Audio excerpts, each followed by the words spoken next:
4.15 총선 후보 등록이 오늘 마감하는데요. 주요 격전지 후보들은 첫날부터 일찌감치 등록을 마치고 필승을 다짐했습니다. 여당은 국민의 고통을 더는 강한 집권 여당, 야당은 무능한 정권 심판을 외치면서 대립각을 세웠습니다. 우철희 기자입니다.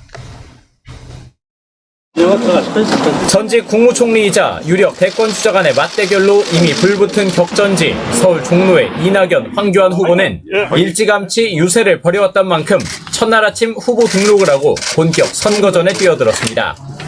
최근 여론조사에서 우위를 점하고 있는 더불어민주당 이낙연 후보는 국민의 고통이 큰 시기인 만큼 덜어줄 수 있는 진심을 강조했습니다.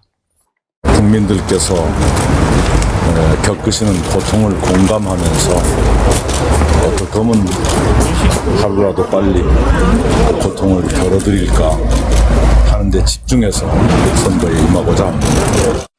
반면 미래통합당 황교안 후보는 종로 압승을 바탕으로 전국적인 바람을 일으키겠다면서 무능한 정권을 심판하는 총선이 돼야 한다고 맞섰습니다. 목숨을 다 바쳐서 종로에서 승리하고 이번 총선에서 승리하고 이걸 통해서 문재인 정권을 심판함으로써 도탄에 빠진 우리 국민들께서 희망을 찾을 수 있도록.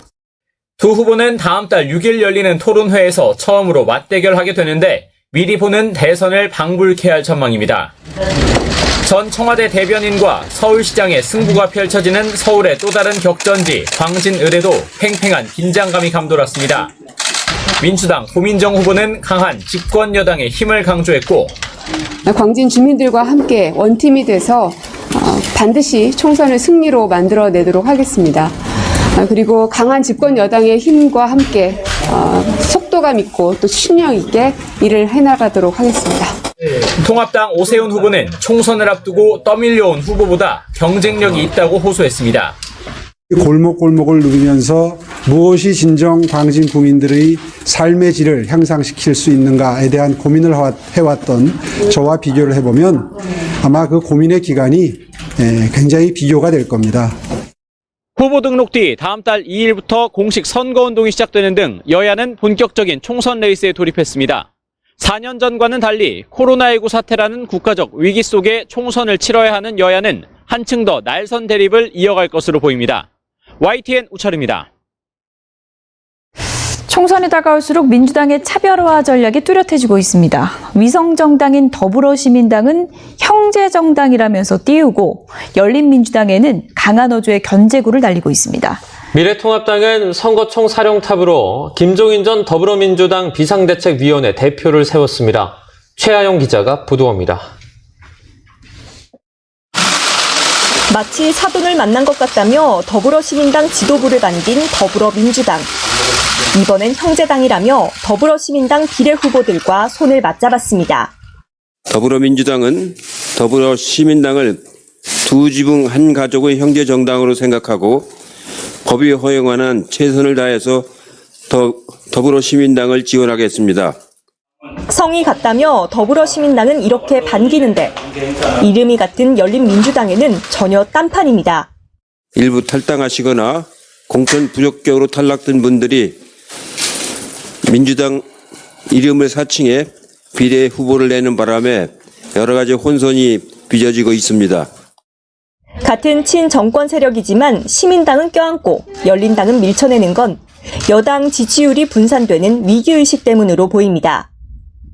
실제 여론조사 결과 시민당을 찍겠다는 응답자는 9%포인트 줄었지만 처음 조사에 포함된 열린당은 세 번째로 높은 지지율을 보였습니다.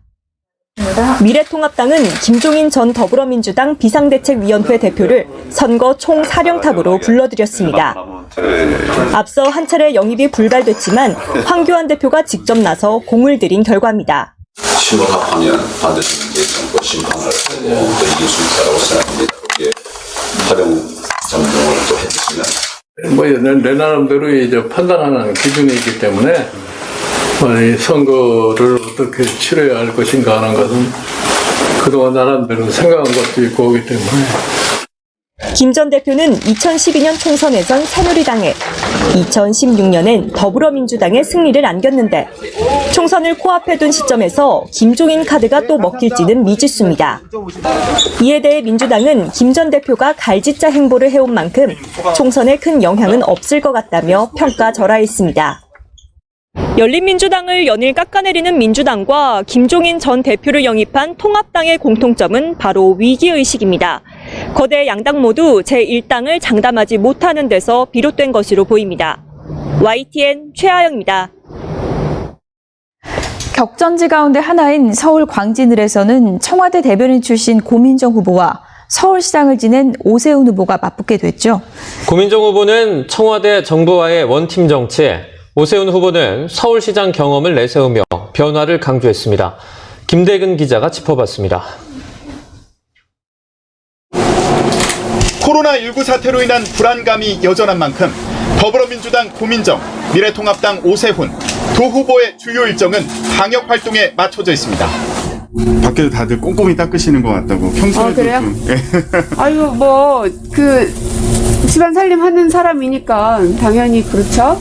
제 아이들이 잡을 손잡이고 그러지 않겠어요? 지금 어디에서 지금 시간을 보내시나요? 네, 거기 무인정에 가는데 네. 다 문 닫아서 답답한 거지. 글쎄 말이에요. 아유, 이런 운동이라도 많이 하세요. 어떤 운동이에요? 바쁘게 지역구를 누비는 두 후보. 지금까지 조사를 보면 엎치락 뒤치락 접전입니다. 이달 초 여론조사에서는 오세훈 후보가 38.5%로 35.9%를 얻은 고 후보를 오차 범위 내에서 앞섰고, 지난주 조사에서는 고 후보가 40.9%, 오 후보가 36.6%로 고 후보가 오차 범위 안에서 앞질렀습니다.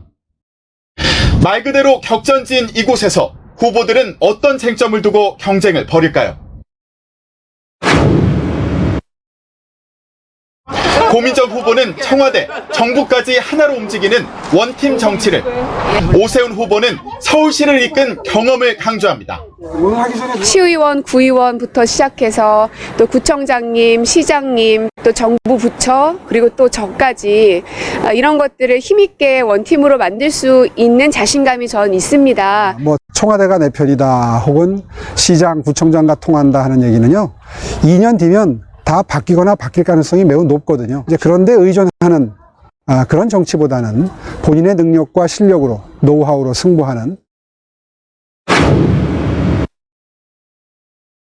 고 후보는 20여 년 동안 민주당이 당선되어 온 지역에 지속적이고 안정적인 발전을 약속한 반면, 오 후보는 이 기간을 잃어버린 시간이라며 새로운 청사진을 제시하겠다는 입장입니다. 장관님께서 해놓으신 것들이 이제 개문발차된 것도 있고 중간쯤 온 것도 있고 연속적으로 만들어내기에 훨씬 제가 유리하겠죠. 성동구보다도 더 살기 좋은 곳으로 분류가 됐던 곳입니다. 그런데 분구 이후에 25년이 흐르면서 지금 역전이 된 상태입니다. 획기적인 어떤 조치를 취해야 하는데, 두 후보는 정치 경험이 부족하다거나 광진을이 민주당의 텃밭이라는 지적은 자신 있게 맞받아칩니다. 경력을 가지고 얘기한다면 이 세상에 신인은 아무런 발을 들여놓을 수 없다는 얘기가 됩니다. 지난 1년 동안 들어가 보지 않은 곳이 없을 정도로 주민 여러분들과 이 소통하는 면에 있어서는 훨씬 더 잦은 그 만남을 했다. 광진을에는 민주당과 비례연합정당을 논의하다 배제된 미래당의 오태양 대표도 삼자구도를 외치며 출사표를 던졌습니다. 거대 양당 후보의 치열한 경쟁과 원외 소수정당 후보까지 나선 서울 광진을 이번 총선에서 격전지 가운데 격전지로 꼽는 이유입니다. YTN 김대근입니다. 문재인 대통령이 총선을 앞두고 청와대가 정치적으로 오해 살 일이 없도록 민생만 챙기라고 지시했습니다. 정무수석실에는 정당과의 소통 업무를 하지 말라고 지시했는데요. 어떤 의미가 있는지 차정윤 기자가 분석합니다. 여당과 정부, 청와대가 공식적으로 모여 주요 정책을 논의하는 이른바 당정청 회의. 그러나 코로나19 대응을 위한 4차 당정청 회의를 끝으로 다음 달 총선 전까지 중단됩니다. 공식 선거운동 기간에 돌입하기 때문에 4.15 총선까지는 오늘 아침에 했던 것 같은 공개적인 그리고 공식적인 당정청 회의는 하지 않기로 결정을 했습니다. 문재인 대통령은 아예 청와대와 국회를 오가며 조정 업무를 하는 정무수석실에 정당과의 소통 업무를 하지 말라고 지시했습니다. 선거를 앞두고 일말의 오해도 없도록 다른 업무는 하지 말고 코로나19 대응과 경제적 어려움을 극복하는 일에만 전념하라는 겁니다. 청와대 관계자는 문 대통령의 확고한 의지를 담아